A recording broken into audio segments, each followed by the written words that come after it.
Bonjour à tous, bonjour à toutes. Salut. Bienvenue dans ce deuxième webinaire Lyon 2025 où on a le plaisir, l'honneur de recevoir Louis Grafeuil. Donc, vous avez déjà Merci. eu une petite intro dans nos communications et bien évidemment, Louis, tu vas à nouveau te présenter juste après. Et déjà, je voudrais m'assurer si vous nous entendez bien et si vous nous voyez bien. Bonjour Pierre, trop bien. Ah ouais, parfait, trop cool. Parfait, merci Clarisse, Antoine, bonjour Valérie, Lucille. Ok, il y a déjà du monde. Merci en tout cas pour votre réactivité. Et déjà pour commencer, j'aimerais vous poster un petit sondage pour savoir quel profil vous êtes. Donc, encore une fois, ce sera à voir au fur et à mesure du live. Mais voilà, si vous êtes plutôt grosse manager, entrepreneur, si vous êtes indépendant, si vous avez des spécialisations, donc n'hésitez pas à nous les partager là dans le chat pour savoir avec qui on anime ce live. Et donc, pour remettre le contexte, ici, vous êtes chez Lyon, donc l'école de l'innovation et de l'IA, école lancée en 2016 chez The Family. D'ailleurs, Louis, tu as connu les débuts de Lyon. Tu m'as dit que voilà, tu étais déjà aussi chez The Family à cette époque. Donc, trop bien voilà, que tu vois toute l'évolution jusqu'à maintenant. Et aujourd'hui, donc Lyon fait partie du campus qui s'appelle Maria Schools. Et juste pour vous redéfinir, Maria Schools, en fait, a pour ambition de promouvoir et de favoriser l'éducation tout au long de sa vie. Et voilà, on s'est inspiré de Maria Montessori pour donner à chacun l'envie d'apprendre en expérimentant par la pratique les techniques, les méthodes des entreprises les plus innovantes. Et donc aujourd'hui, pour vous resituer, nous animons depuis 1 an, encore une fois chez Lyon, un bootcamp de Grossedia, un bootcamp en 13 semaines, et où il y a 10 semaines d'interviews live, enfin d'exercices collectifs les mercredis soirs, et d'interviews avec des experts les vendredis midi. Et ensuite, à la fin de ces 10 semaines, vous avez un cas individuel sous format de grosse audit à présenter à une super boîte, que ce soit start-up, PME, ETI, et voilà, passer devant un jury pour obtenir la fameuse certification de Grossia de l'école Lyon. Et pour vous définir très rapidement les fameux experts qui nous accompagnent tout au long des semaines, nous avons des très beaux profils, très belles personnes qui ont su se faire des expériences, se lancer en tant qu'indépendants. Et donc, vous aurez l'occasion de les avoir sur LinkedIn ou dans la brochure. Mais voici en tout cas les principaux qu'on a au quotidien. Donc, c'est hyper positif et on va dire c'est une vraie valeur ajoutée qu'on a d'avoir leur présentation. Et donc, pour vous resituer, nous avons notre prochaine promo qui commence le 26 mars.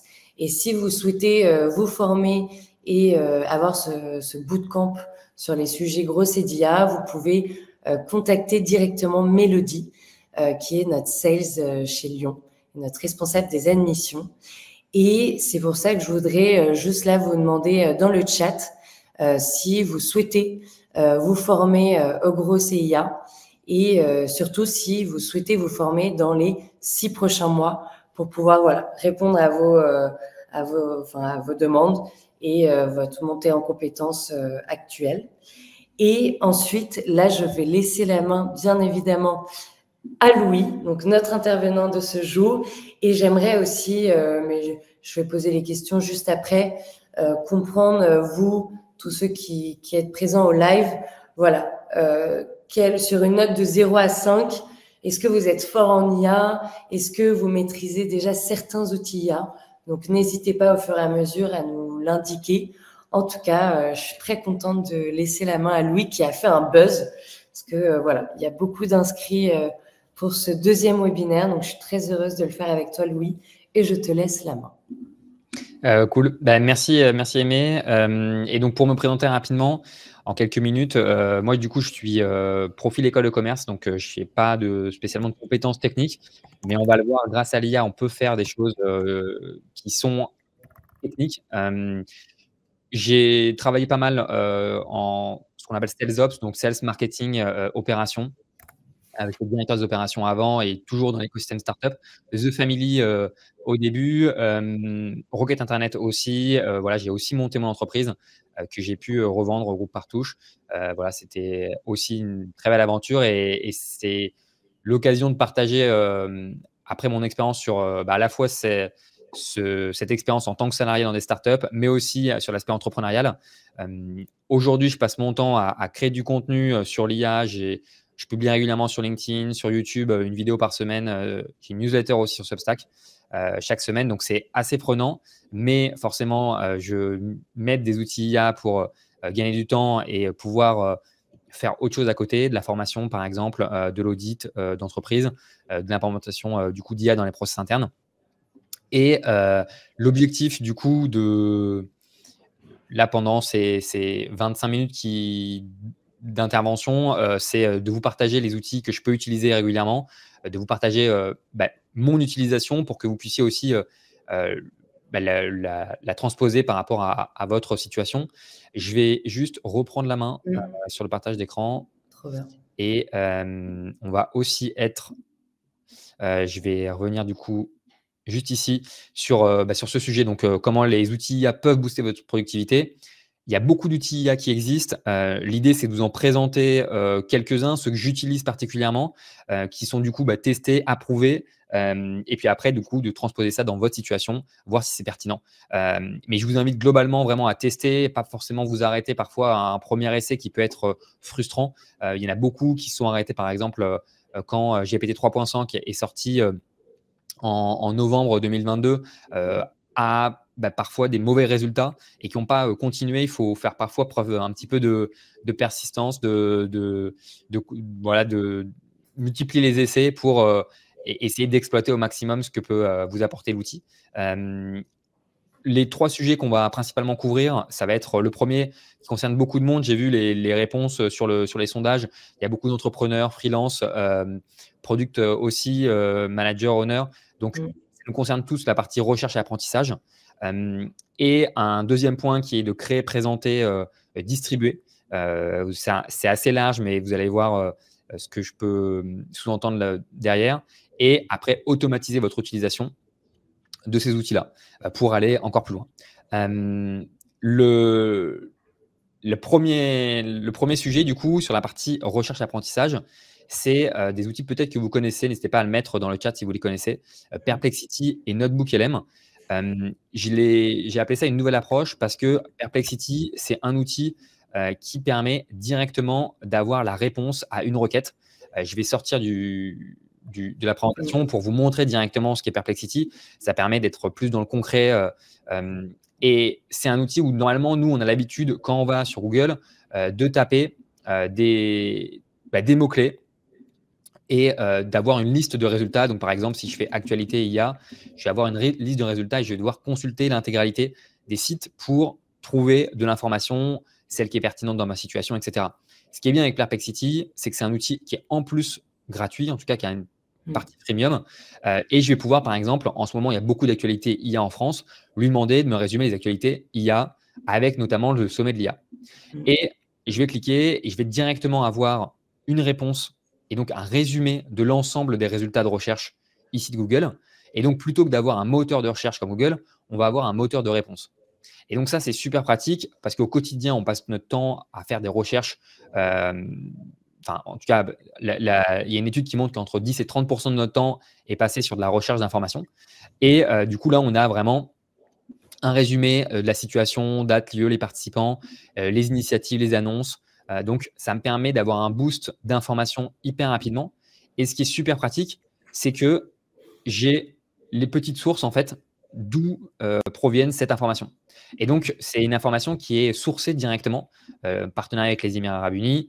Je peux, encore BFM TV. Là, c'est carrément une vidéo qui parle du sommet de l'IA. Donc, c'est multiformat. Et j'ai comme ça la liste des sources que je peux consulter si je le souhaite, ou continuer en fait de faire un ping-pong où, par exemple, là, il y a stratégie nationale pour l'IA, cliquer et comme ça, j'ai un suivi en fait où on va relancer une recherche, Perplexity va relancer une recherche sur le moteur de recherche pour à nouveau me résumer la situation historique, les investissements, le plan France 2030 avec BPI, etc. Voilà. Donc, c'est un outil qui est très utile. Je vous invite, si vous ne connaissez pas, à le découvrir. Et ce qui est bien, c'est qu'après, on peut en fait combiner ça avec un outil de Google qui est gratuit, qui s'appelle Notebook LM, qui va permettre en fait, une fois qu'on a récupéré des sources comme ça, de créer une note. Donc ça, cet outil est 100% gratuit. Je vais pouvoir créer une note ici et importer des sources. Donc là, par exemple, il y a une source vidéo, donc je peux cliquer sur le lien YouTube et importer les sources. Donc jusqu'à 50 sources possibles. Donc des vidéos YouTube, ça peut être des URL, des Google Docs, des PDF. Et l'objectif, en fait, ici, ça va être dans une logique plutôt d'apprentissage, de creuser certains sujets. Donc là, par exemple, moi, dans mon cas, il y a beaucoup d'entrepreneurs qui participent au webinaire. Et donc, si, par exemple, vous souhaitez faire des études de marché ou de la veille d'information sur un sujet, là, j'ai pris l'exemple du tourisme vert. Moi, j'ai partagé ici pas mal de PDF qui sont assez longs, vous pouvez le voir. C'est des PDF, du coup, qui ont… Tout le contenu a été extrait. Et je vais pouvoir, plutôt que me taper les dizaines de pages de chaque PDF, je vais, comme un chatbot, comme sur ChatGPT, pouvoir poser mes questions. Mais la différence par rapport à ChatGPT, c'est que le modèle va s'appuyer uniquement sur les sources que j'ai activées en plus ici. Donc, je peux toutes les activer ou je peux en sélectionner quelques-uns. Et donc, ce qui est bien, c'est qu'il n'y a pas parfois ce qu'on peut retrouver dans les modèles d'IA pour ceux qui utilisent ChatGPT, les hallucinations. C'est-à-dire que forcément, c'est des modèles qui sont probabilistes, donc ils vont calculer la probabilité de réponse du mot suivant, en fait. Et donc là, on va uniquement se baser pas sur l'intégralité des connaissances de ChatGPT, mais uniquement sur ces documents. Et donc, si je tape quelles stratégies de tourisme vert favorisent un développement économique durable pour la France, c'est une question qui a été suggérée ici, je vais avoir ma réponse qui est intégralement basée sur les sources. Et donc, je vais un peu pouvoir deep dive sur toutes ces sources qui ont été ajoutées. Et donc, je peux même cliquer ici pour voir l'extrait précis. Et donc, ça, c'est un point super agréable parce que souvent, parfois, quand on utilise ChatGPT, ce sentiment d'opacité, de se dire, mais d'où il sort la réponse. Donc, si voilà, on veut creuser en s'appuyant sur des sources très précises qu'on a jugées qualitatives, en les identifiant sur Perplexity, on peut combiner les deux et jongler entre Perplexity et Notebook. Perplexity va faire le travail de récupération de sources et Notebook d'analyse et d'extraction de contenu. On peut même générer un petit peu des fiches avec, en un clic, guide d'études, documents de synthèse et même générer des podcasts pour écouter un échange en français, en personnalisant ici, entre deux personnes.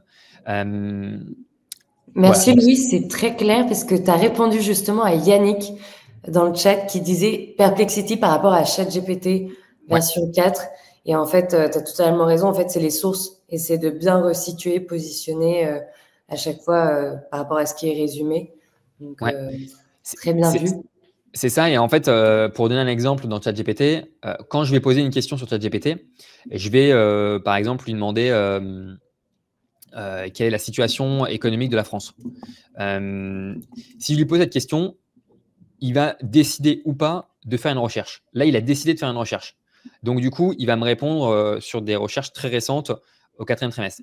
Alors là, c'est un peu un exemple où ça va un peu dans le sens de ChatGPT, dans le sens où il a utilisé la fonctionnalité de recherche, où ici, en fait, je peux l'activer par défaut, mais c'est le modèle qui va décider de faire des recherches ou pas. Là, Perplexity, c'est qu'on sait qu'il va forcément s'appuyer sur des ressources récentes, il va les agréger et ça vous évite en fait d'aller sur Google. Donc, ChatGPT, il a cette liberté de pouvoir soit utiliser la recherche, soit de ne pas l'utiliser et donc de potentiellement vous donner des informations qui sont soit pas d'actualité, soit des informations qui sont erronées parce que en fait, il peut récupérer aussi, il peut stocker des informations qui sont incorrectes en fait dans le passé. qui sont un peu des données un peu mauvaises, quoi. Donc, c'est cette différence. Là, dans l'exemple, malheureusement, en démo, elle est assez minime parce qu'il a décidé d'utiliser la fonctionnalité recherche. Mais Perplexity est quand même beaucoup plus complet dans le nombre de sources, etc. Voilà. Et Louis, juste pour rebondir aussi, tu as Axel qui disait les podcasts Notebook LM ne sont pas disponibles qu'en anglais. Alors, en fait, aujourd'hui, si je fais générer ici sur Notebook LM, donc ça montre que certains utilisent ces outils, en tout cas Notebook LM, et c'est ça montre aux autres, ceux qui ne les utilisent pas, que c'est hyper puissant et vous devriez creuser. En fait, de base, c'est anglais uniquement, mais en fait, on peut faire un petit twist où ici, on va partager un prompt où on demande de générer le contenu en français. Je mettrai le prompt dans le chat pour ceux qui sont intéressés, juste après le partage d'écran. Et donc, vous allez pouvoir après avoir une version française, même si elle n'est pas officiellement disponible. Donc, c'est un petit twist pour ceux qui utilisent Notebook ou ceux qui ne l'utilisent pas et qui souhaitent avoir la conversation en français. Ouais, écoute, merci pour ta réponse. Et tu as Ludovic qui pose une question plus ouverte sur Deep Research d'OpenAI. Okay. Peut-être que tu auras l'occasion de revenir, je ne sais pas. Ouais, parce que c'est assez différent, Deep Research, mais c'est aussi en lien, donc j'en profite pour y répondre. En fait, Deep Research d'OpenAI, c'est pour ceux qui n'ont pas vu la news de quoi on parle, je vous montre rapidement. Donc, ça date d'une semaine à peu près. C'est un outil, un chat où on tape, par exemple, une demande, un rapport une étude de marché, et ça va réaliser tout de A à Z avec la génération du rapport à la fin. Donc là, voilà, on voit la démo et à la fin, on a en fait, on voit l'outil qui va aller sur les sites, qui va faire les requêtes pour vous, récupérer le contenu et vous générer le rapport. Donc là, il est en train de chercher, il va générer le rapport. Le truc, c'est que ça coûte $200 par mois, donc c'est quand même pas accessible à tout le monde. Et en réalité, vous pouvez faire ça, pas en autonomie avec un modèle comme ça, mais vous-même de votre côté, en utilisant Perplexity, Notebook LM pour vous concentrer sur les documents que vous avez identifiés et pour commencer à générer des bullet points. Et on va faire le pont avec un outil juste après qui permet de présenter justement, qui est Gamma App, qui est un outil qui va permettre de générer des slides. Donc là, j'en profite pour faire la petite démo en live où je vais par exemple coller la petite réponse sur la stratégie du tourisme ici, et je vais pouvoir décider de coller le contenu pour générer des slides. Et c'est un outil qui va me générer des slides très rapidement, donc très pratique pour ceux qui… donc là, il va me faire 8 cartes. Alors moi, j'ai moins de crédit, donc je vais faire… ça va m'embêter, mais je vais voir si… Ah oui, toujours ces problèmes de crédit au freemium. Ouais, c'est un outil freemium. Malheureusement, là, j'ai déjà pas mal utilisé. Donc, il faut que j'attende le mois d'après pour avoir plus de crédit. Mais je vais vous montrer un exemple de slides qui ont été générés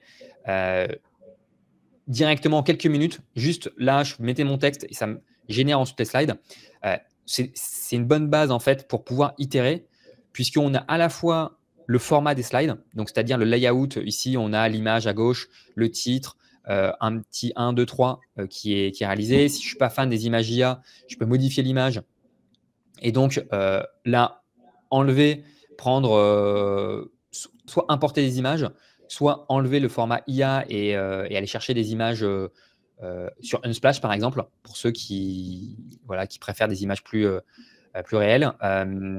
Et surtout, j'ai la possibilité de choisir, par exemple, par chronologie, très facilement en un clic. Et ça, si on n'a pas forcément l'habitude d'utiliser PowerPoint pour générer comme ça des petits schémas d'illustration de contenu de nos slides, c'est super pratique pour faire son contenu et après le présenter, le partager, même l'importer sur PowerPoint si besoin pour exposer ce résultat lors d'une présentation. Ah ouais. Donc, moi, j'ai rien touché de cette génération de slides. C'était pour vous montrer. J'ai pas pu faire la démo en live à cause des crédits, mais vous voyez le principe. un outil du coup assez pratique pour faire des présentations. Ah ouais, Louis, justement, il y a Pierre qui dit que c'est très efficace, Gamma. Ouais. Et c'est Nathan, bon, après, il y a des échanges, donc c'est génial, ça interagit bien. Nathan qui demande si Gamma permet-il de respecter une charte graphique. Ouais. Ouais, exactement. En fait, là, dans le thème, je peux choisir les thèmes qui me sont proposés, mais je peux aussi créer mon propre thème avec les chartes graphiques. Donc, par exemple, sur le webinaire, on voit sur les slides, Lyon, il y a une charte graphique qui est assez précise, avec même des icônes, des petites illustrations que je pourrais réutiliser. Et donc, ça, c'est tout à fait possible dans Gamma de personnaliser. Mais par contre, on rentre cette fois-ci dans forcément la version payante de Gamma pour personnaliser son thème. Ouais. Tout à fait possible. Et j'allais jongler sur un autre outil, sauf s'il y a des petites questions. Oui, en fait, c'est Yannick qui dit s'il y a que quelques crédits par mois pour Gamma. Et donc, oui, en freemium, c'est Ouais, limité. exactement. C'est limité. C'est en fait très pratique pour ceux qui ont que quelques présentations à faire ou c'est assez ponctuel, assez occasionnel. Ça permet, surtout comme c'est occasionnel, on n'a pas forcément le temps de se former sur PowerPoint et de faire des belles présentations. Là, on a une très bonne base et on peut en plus même utiliser l'IA pour régénérer changer le contenu, condenser le texte. En fait, donc, voilà, on a vraiment un outil qui permet de faire 80% et de se concentrer, nous, sur du 20% d'optimisation de contenu, de titres, donc du copywriting dans les titres, sur l'illustration, etc. Et notamment sur les schémas, d'où ma transition vers un outil très pratique et Napkin. Napkin. Pierre aussi avait devancé dans le chat sur Napkin. Parfait. Ok, Pierre, il a l'air très chaud. On va voir s'il découvre quand même des outils, j'espère. Mais Napkin, ce qui est trop cool, c'est qu'il est 100% gratuit et peu importe il n'y a pas, y a pas de plan actuellement payant. Donc, exploitez-le honnêtement, puisque vous pouvez du coup créer votre compte. Vous collez en fait un petit morceau de texte. Ici, c'est sans regarder le contenu du texte. En fait, j'ai une petite ici un petit éclair bleu et je vais pouvoir générer un visuel sur la base du paragraphe que j'ai sélectionné. Et en quelques secondes, je vais avoir un schéma qui m'est proposé qui va résumer ce paragraphe. Donc là, c'est des initiatives sur l'énergie. Et je vais pouvoir sélectionner le schéma qui me correspond, que j'aime bien. Et bien sûr, tout ça, c'est éditable. Il y a vraiment une quantité de schémas. Je peux venir personnaliser les couleurs, etc. On va prendre un schéma, celui-là par exemple. Et en fait, je vais pouvoir bien sûr éditer le contenu et en un clic, télécharger, exporter tout ça.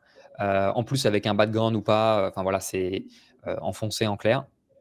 Je télécharge et je vais pouvoir soit l'importer dans ma présentation, par exemple, que je peux faire avec Gamma, ou même dans un document Notion que j'ai pu créer sur mon espace. Mais ça permet en fait d'illustrer des propos dans un article de blog. Si vous écrivez du contenu, c'est quand même super agréable d'ajouter des petits schémas comme ça qui vont illustrer des propos. Meilleure expérience pour le lecteur ou pour la personne qui va assister à la présentation. Génial. Voilà. Autre outil très intéressant sur la partie création de contenu, c'est Créa. En fait, Créa, c'est un outil qui a le gros avantage de rassembler beaucoup de fonctionnalités donc, sur la génération d'images. Donc, je vais pouvoir ici créer mon compte en gratuit, il y a une fonctionnalité freemium aussi, générer l'image que je souhaite ici et choisir les modèles.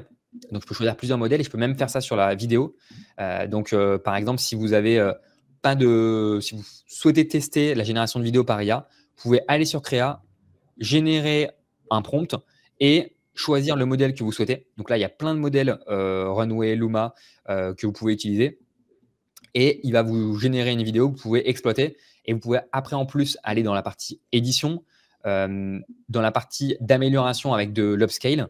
Donc, c'est-à-dire qu'on va mettre une image et on va upscaler, donc améliorer la qualité de l'image que vous partagez. Et même la possibilité d'entraîner des modèles pour générer des illustrations qui sont dans le même style de ce que vous partagez. Donc là, vous le voyez, il y a 3 illustrations comme ça. Et on va pouvoir du coup générer dans le même style un visage, etc. Donc, c'est un outil qui est une sorte un peu d'agrégateur de modèles d'IA, d'images, de la vidéo, très pratique. Donc, je t'invite à creuser. Et petite astuce là-dessus, parce que souvent, quand on veut générer une image, on doit l'écrire en anglais avec dans le style en fait, du modèle. C'est-à-dire que chaque modèle a ses caractéristiques un peu ses caractéristiques. Et donc, sur GPT, vous avez des GPTs qui sont des versions personnelles de ChatGPT qui ont été créées par des utilisateurs de ChatGPT. Et vous allez pouvoir en fait sélectionner des GPTs qui sont spécialisés sur des modèles, Midjourney pour ceux qui connaissent la création d'images, ou Flux, Flux qui est un modèle d'image très puissant. Et en fait, c'est des générateurs de prompts. Donc moi, j'en ai créé un par exemple de mon côté. Je vais mettre, je souhaite une équipe dans un open space moderne dans une salle de réunion. Il va me générer un prompt optimisé. Je vais pouvoir en un clic du coup l'avoir en anglais, optimiser sur Flux puisqu'il s'appuie sur la documentation que je lui ai partagée. Et je vais pouvoir le copier, le coller. Ça me fait une super base. Je n'ai pas à me gratter un peu la tête pour savoir comment exprimer ça dans un prompt. Et je peux générer mon image et je vais voir les images se générer. Donc, voilà, petite astuce supplémentaire. On va voir le résultat juste après. En attendant la génération des images, je vais parler d'un outil que j'utilise régulièrement qui est Descript, sauf s'il y a des questions, je ne sais pas, sur les outils que j'ai présentés entre-temps. Écoute, j'ai l'impression, ouais, dites-nous si vous connaissez déjà Créa. J'ai l'impression que c'est quand même un outil qui est bien, bien utilisé. C'est vrai que moi, personnellement, je ne connais pas Descript, donc j'ai hâte. Ouais. Mais écoute, non, pour l'instant, j'ai l'impression que c'est plutôt fluide. Okay. Ah oui, pardon, Naomi, pardon. Naomi, pour Créa, il faut uniquement l'utiliser avec des prompts tout prêts ou pas? En fait, non, là, je partageais cette astuce de pouvoir utiliser en fait des GPTs. Donc là, j'en ai pas mal et j'utilise aussi par exemple celui-ci qui permet en fait, grosso modo, d'utiliser l'IA pour créer des prompts. Et ça permet de gagner du temps parce que en fait, quand on arrive devant, enfin, on a une idée peut-être dans la tête, c'est pas simple de pouvoir mettre par écrit et de manière optimisée pour un prompt sur le modèle qu'on utilise, Flux ou la génération de vidéos. Ça permet du coup d'avoir une réponse hyper rapidement et une première base pour même si vous itérez sur le prompt, en tout cas ça vous donne une première base. Ah ouais. Et après moi Descript en fait c'est un outil que j'utilise très régulièrement parce que je fais du contenu vidéo et il a la particularité d'avoir pas mal de fonctionnalités qui sont très appréciables. Je vais vous partager quelques fonctionnalités, notamment le fait que quand vous enregistrez une vidéo, vous le drag and drop, en fait, vous avez tout le transcript qui est généré ici. Et vous allez pouvoir sélectionner des morceaux de vidéo, enfin sélectionner des morceaux de texte comme ça. Et ça va être en lien avec des passages. Je vais vous montrer sur la présentation ici. J'ai mis quelques extraits. Quand vous allez sélectionner un morceau, ça va directement identifier le passage de la vidéo. Et donc, si vous le supprimez, ça va permettre de supprimer le passage où vous avez peut-être bafouillé, où vous avez répété en fait un moment où il y a eu des petits E, etc.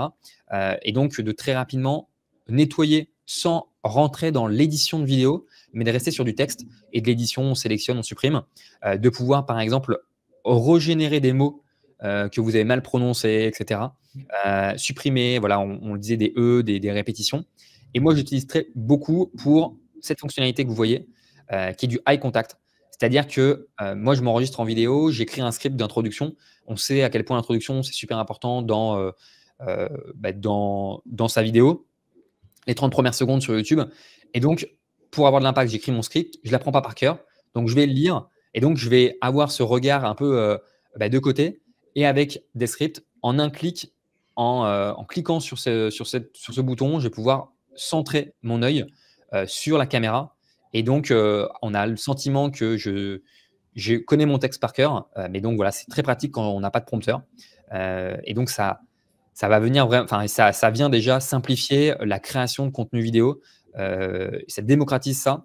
Donc, si vous faites du contenu vidéo ou si c'est un sujet sur lequel vous souhaitez creuser, n'hésitez pas à regarder les scripts. C'est un des meilleurs outils pour l'édition vidéo, illustration de contenu, etc. Un autre exemple, je crois, qui est partagé qui n'est pas partagé après. Mais voilà, vous pouvez ici en fait, trouver facilement et illustrer des vidéos en un clic. Donc voilà. Je vous laisse découvrir Descript. C'est révolu sur Descript. Ça va Ouais, aider beaucoup. franchement, c'est très puissant. C'est par contre un outil payant. Par exemple, la fonctionnalité Eye Contact est payante à 20 ou 30 $ par mois. Ah oui. Voilà. D'ailleurs, ce serait peut-être un sujet, le budget, ou enfin, tu nous diras, toi, comment tu organises aussi à la fin tous ces achats d'outils, parce que tu peux pas avoir que du freemium, je pense, toi, dans ton outil quand même de tous les jours. Et il y a juste peut-être une question de Naomi. Il faut ChatGPT Pro pour avoir accès à ces prompts? Alors ouais, justement, ce qui est trop cool sur les prompts là dont on parlait, les GPTs qui permettent de générer des prompts, c'est que vous pouvez rester en gratuit. Donc il n'y a pas besoin de payer Pro, c'est 200 $ dans les plans en fait ici. Il y a le Pro à 200 $ où on parlait de deep research, des choses comme ça. Mais sinon, la plupart en utilisateur payant, on est à 20 $ par mois. Là, ce qui est bien, c'est que vous pouvez rester en gratuit et du coup, aller sur les GPT Store. Ça va apparaître ici. Explorer les GPT et donc utiliser les GPT qui ont été créés par ceux qui sont en payant. Parce qu'il faut être en payant pour créer ses propres GPT. Ah ouais. Ah, et Louis, pardon, juste avant que tu poursuives, parce que je sais qu'il y a encore plein de choses à voir, attention.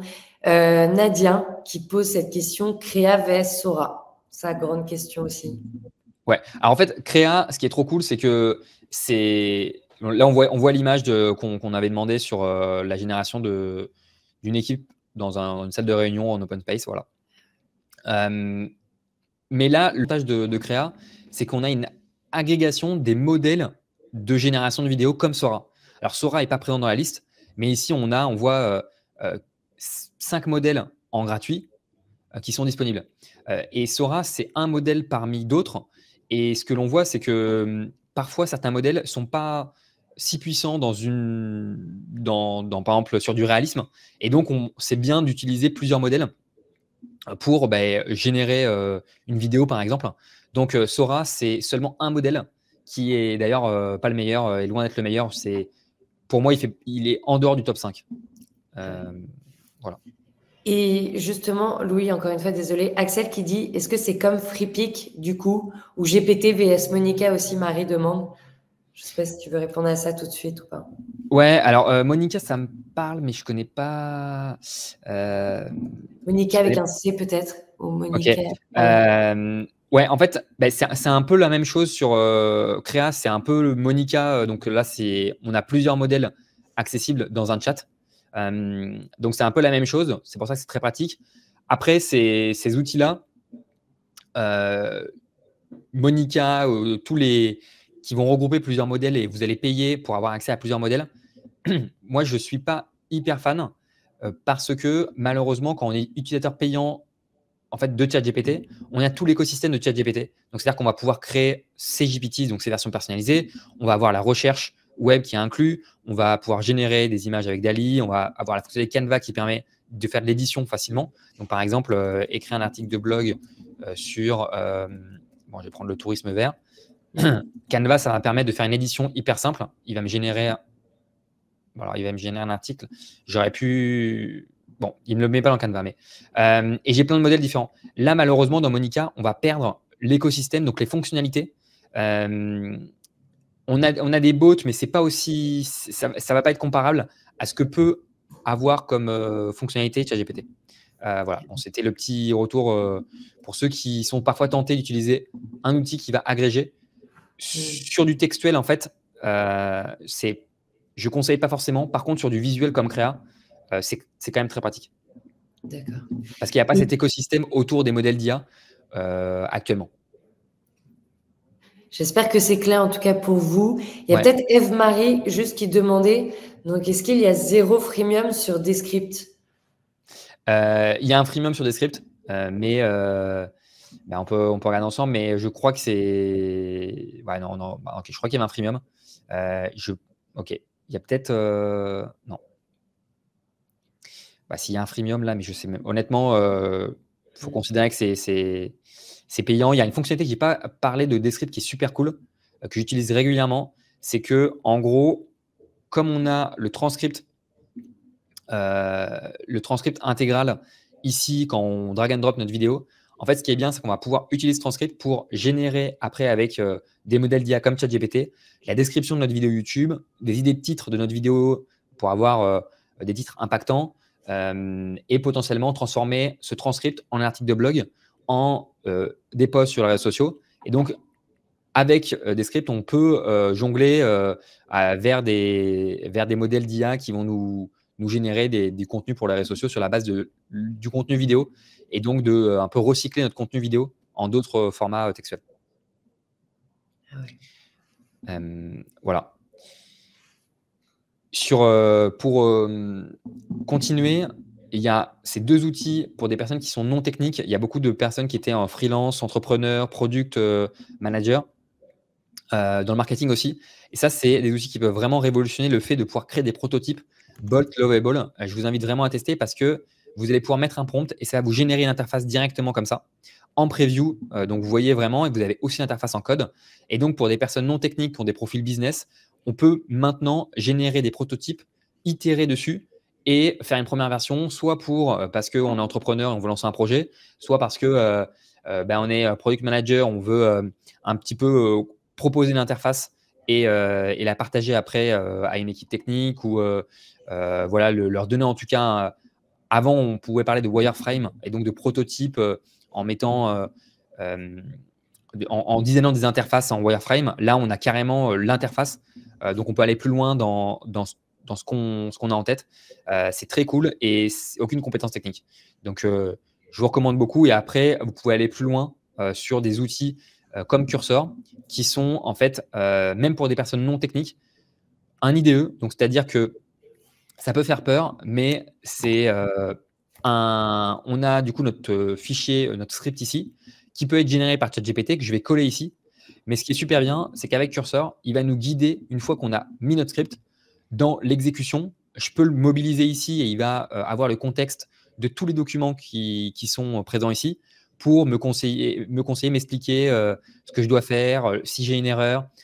Et donc, ça permet d'exécuter des petits scripts, parfois par exemple pour transformer des documents dans certains formats. Si vous avez un énorme CSV de plusieurs milliers de lignes et que vous souhaitez le mettre dans un autre format, voilà, c'est des petits moments où vous pouvez avoir besoin de compétences techniques. Avec l'IA, vous avez vraiment plus besoin de parfois avoir demandé de l'aide à des développeurs ou à des personnes techniques. Vous pouvez le faire vous-même. Voilà, donc c'est le petit point. Et j'allais terminer sur l'automatisation avec Make par rapport aux outils que j'ai partagés un petit peu avant, Perplexity, Napkin, Descript, etc. Sauf s'il y a des questions. Ah oui, et bah oui, parfait. Attends, Louis, excuse-moi. Il y a Marie déjà qui dit qu'elle développe sur Lovable son app et elle dit que c'est ouf. Donc, je ne sais pas si tu as un avis là-dessus ou pas. Ouais, bah, c'est justement Bolt, Lovable. C'est les 2 outils que je vous conseille sur la création de prototypes.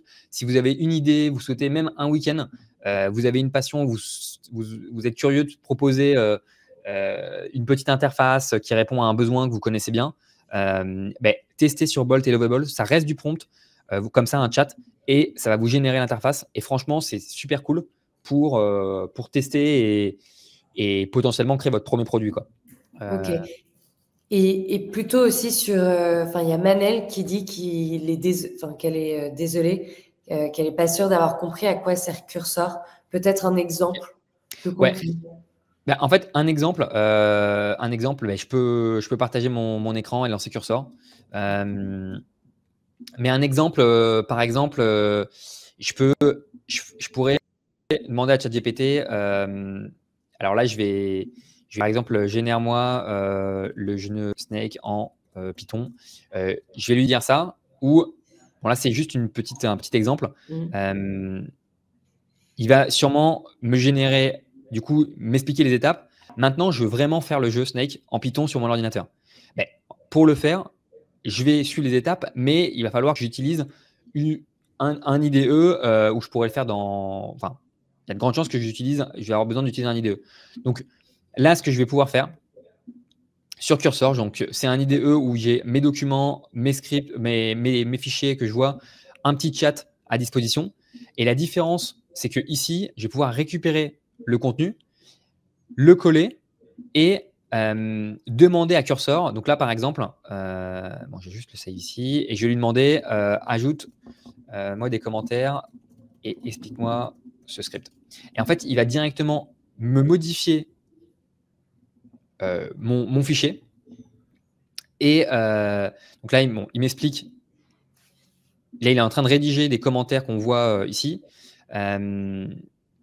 OK. Et donc là, je vais pouvoir cliquer sur Apply et je vais accepter. Je vais avoir mon nouveau document qui a été modifié. Initialisation du jeu, définition des couleurs, paramètres du jeu. Donc, je comprends et il va m'expliquer étape par étape qu'est-ce que c'est, la structure générale, les éléments du jeu, le système de corps. Et en fait, je vais pouvoir chatter avec lui sans compétences techniques, le lancer. Maintenant, je souhaite, donc je lui explique, lancer le jeu, comment faire. Et donc, il va même me générer la commande pour lancer le script directement ici dans mon terminal. Donc voilà, c'est juste pour aller à un cran supplémentaire. Quand on a utilisé, par exemple, là, on parlait de Bolt, Lovable, etc. Maintenant, si je veux aller un peu plus loin dans le code ou si j'ai besoin d'exécuter des scripts, je peux le faire localement sur mon ordinateur et je peux utiliser Cursor pour m'aider à exécuter des scripts. Voilà, j'espère que c'est plus clair maintenant. Est-ce qu'il y a juste Naomi qui demande, est-ce que Cursor peut aider dans l'établissement de pages web sur Webflow ou autre? Alors, en fait, ouais, sur Webflow, c'est un peu différent dans le sens où en fait, c'est pour ceux qui, je ne sais pas si tout le monde voit Webflow, je vais aller directement sur mon site Webflow. Ok. Parce qu'il y a Thomas qui répond que c'est éditeur de code plus puissance de l'IA. Ouais, exactement. C'est exactement ça. C'est un IDE, donc éditeur de code avec la puissance de l'IA. Sur Webflow, ce qui est un peu différent, c'est qu'on va faire son site, on va créer des classes, on va créer des éléments et on va drag and drop, voilà. Donc là, en fait, on est sur un outil. Peut-être qu'à un moment, Webflow va mettre de l'IA. Aujourd'hui, si j'ai des problèmes avec Webflow et si j'ai du mal à afficher un élément, je peux demander à ChatGPT, qui connaît en fait Webflow et qui a déjà du contexte sur Webflow, de m'aider. Donc ça, n'hésitez pas à le faire. Mais c'est complètement différent de Cursor, qui va plutôt être l'exécution de script. Si on n'a pas de compétences techniques, d'avoir cette possibilité d'exécuter des scripts, on va dire que Webflow, ça peut se rapprocher de ce qu'on peut faire sur Bolt, Lovable, où on va voir l'interface. Voilà. Ok. Et c'est génial parce que tout le monde interagit et c'est hyper intéressant. Il y en a qui se répondent aussi, donc c'est parfait. Et Lovable, merci parce que c'est vrai que Naomi, non pardon, en tout cas Marie le porte bien dans le chat, donc c'est top. Attendez, on va juste essayer de finir pour voir, voilà, si en tout cas Louis peut présenter jusqu'au bout les outils, mais c'est vrai qu'il y avait d'autres questions, donc voilà, on essaye de finir déjà si tu veux. Ouais, en fait là c'est donner un petit slide que je voulais vous montrer sur Make, qui est un outil que sûrement beaucoup de monde connaît, Make Zapier, qui permet en fait de créer des modules d'outils existants, de les connecter et de créer des logiques entre ces outils.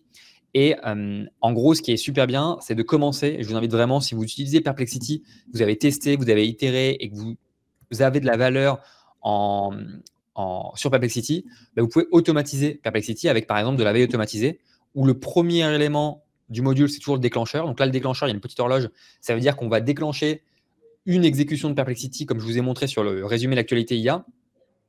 Ça, en fait, on peut le mettre tous les lundis à 8 h. Ça va générer la réponse qu'on a vue, le résumé au début. Ça va le transformer dans un format HTML pour que ça soit facilement lisible dans un mail, mais ça va nous l'envoyer par mail tous les lundis à 8 h. Et donc ça, c'est un exemple de petite automatisation que vous pouvez faire pour vous simplifier la vie, pour faire de la veille automatisée. Et ce qui est super bien, c'est que si vous êtes dans cette logique d'automatiser quelques tâches, vous allez pouvoir de plus en plus aller dans des scénarios un peu plus étoffés. Par exemple, ici, la création de posts, ça concerne beaucoup de monde. On veut créer du contenu, mais on n'a pas forcément le temps. Si on a la veille automatisée, ça nous donne des idées de contenu. On peut ensuite utiliser un Google Sheet pour mettre un petit peu un calendrier éditorial, mettre nos idées et rechercher des informations sur Perplexity, sur un sujet en particulier. partager ça au module vert qui est ChatGPT, OpenAI, qui va générer du coup des posts sur Facebook, sur Instagram, sur Twitter, en les publiant même automatiquement. Si vous avez un contrôle, si vous souhaitez avoir un contrôle, vous pouvez remplacer ici les modules qu'on voit Facebook, Instagram, Twitter, LinkedIn par juste un module Google Sheet où vous allez stocker l'information. Et une fois que vous changez le statut dans Google Sheet, ça va poster. Si vous souhaitez mettre par exemple en validé en statut. Donc, l'idée, c'est de progressivement aller comme ça sur l'automatisation avec des modules d'IA, Perplexity, OpenAI, et ça permet après d'aller encore plus loin. Là, c'est un peu le mode avancé où on peut faire des scénarios beaucoup plus lourds, comme la génération de blogs, où on va sur récupérer et faire des recherches sur un sujet précis, et récupérer le contenu de notre recherche, un peu comme quand on fait un article SEO sur, par exemple, le tourisme vert. On tape ça sur Google, on va se coltiner tous les articles, on va lire pour faire un truc plus complet que ce qu'on a lu. Et là, l'IA, on va récupérer en automatique avec Make le contenu des sites. On va le partager à OpenAI qui va générer le contenu et le poster directement sur notre site. Ou le poster en brouillon sur Webflow, sur WordPress. Et c'est à nous de relire, de mettre quelques liens, quelques images. Mais voilà, donc ça, c'est possible. Et même la génération de shorts qui peut paraître un peu compliqué, mais on va générer des scènes, on va ensuite générer les images, on va générer de l'audio avec Eleven Labs. On va même générer des sous-titres automatiquement et agréger les différentes scènes qu'on a générées dans une seule vidéo pour avoir une vidéo de 30 secondes, 1 minute. Voilà. Donc, ça, c'était juste pour vous partager la possibilité, quand on va plus loin, d'aller sur des scénarios qui sont très étoffés sur Make. Voilà. Oui. Merci, c'est hyper complet en tout cas. Et tu le vulgarises très bien, Louis. Donc, bravo pour tout ce que tu produis sur l'IA avec tes newsletters, ta chaîne YouTube. Tu dis, enfin, on l'évoquera juste après. Est-ce qu'on peut finir juste sur une petite question de Mathieu qui te demande absolument quels outils il peut utiliser pour aller sourcer dans des contenus sur un répertoire local ou un drive type notebook, mais sans avoir à tout partager avec Google. Est-ce que c'est clair pour toi? J'ai l'impression que ce qu'il souhaite, c'est partager des documents à un modèle d'IA en local peut-être pour éviter de partager des informations à des modèles d'IA. Ça, c'est un sujet qui peut revenir par exemple sur la partie gestion des données. Quand vous utilisez globalement les outils que je vous montrais en version gratuite, il y a de grandes chances quand c'est gratuit que vous soyez le produit, c'est-à-dire que les informations que vous partagez aide le modèle à s'améliorer. Donc voilà, juste ça, il faut en être conscient.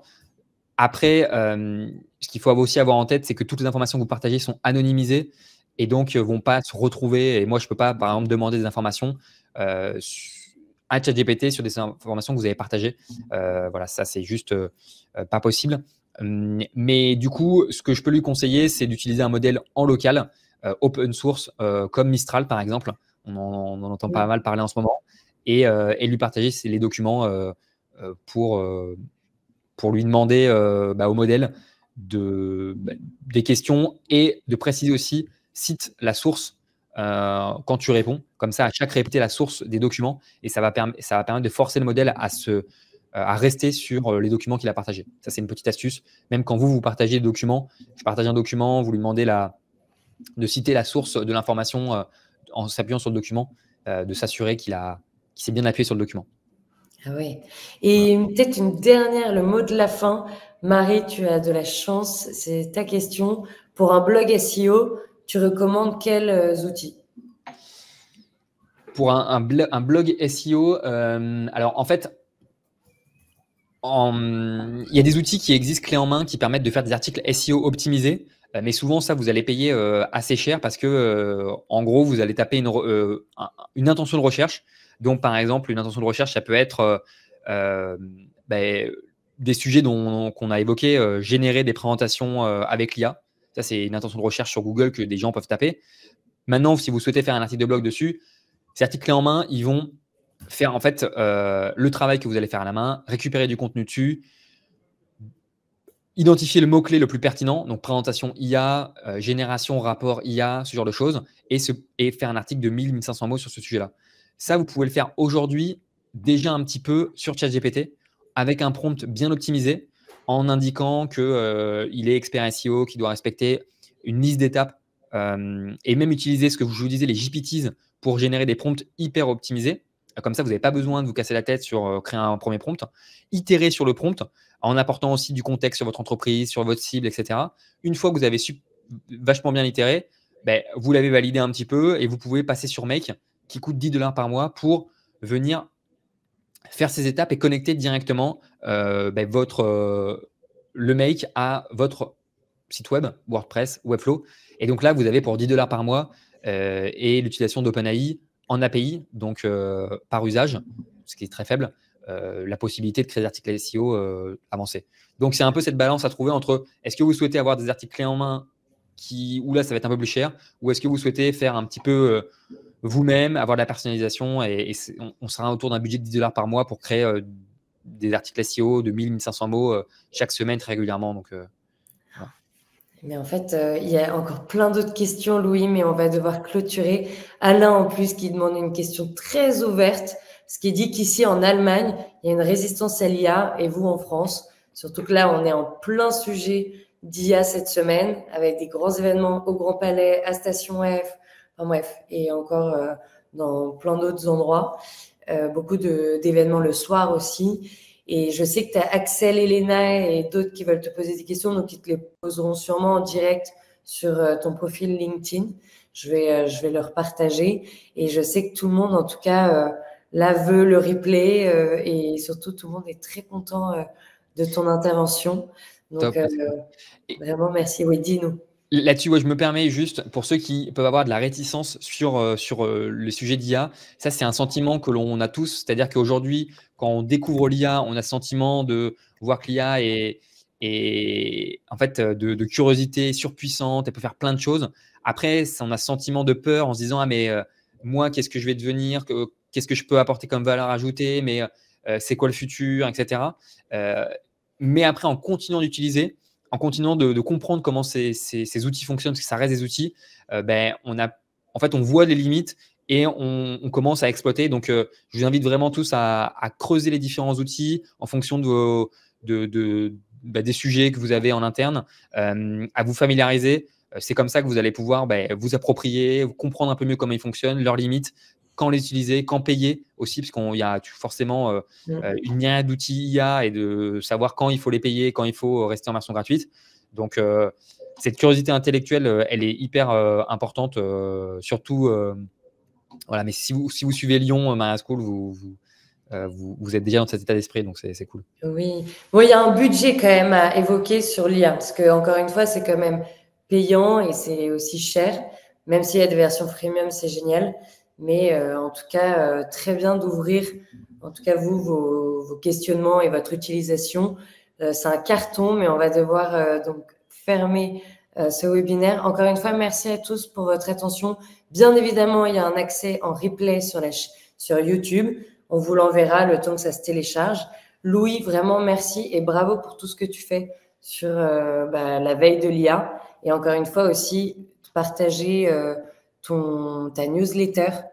Attends, merci beaucoup. Je partage beaucoup de cas concrets sur la newsletter pour ceux qui sont intéressés. Chaque semaine, ils ont un petit bullet point des top 3 des actus, mais surtout un cas concret sur comment ils peuvent exploiter l'IA. Si vous faites cet effort régulièrement, chaque semaine, mais ça peut être soit sur de l'actu, soit sur tester des outils, ça va vraiment vous faire un énorme boost de productivité et aussi vous permettre de saisir des opportunités que vous n'auriez pas saisies en restant potentiellement passif. Donc, voilà. Bah, génial, écoute, merci encore une fois Louis, merci à tous et on se dit tous à très vite pour d'autres sujets d'IA. Et bonne journée à tout le monde. Bonne journée, salut.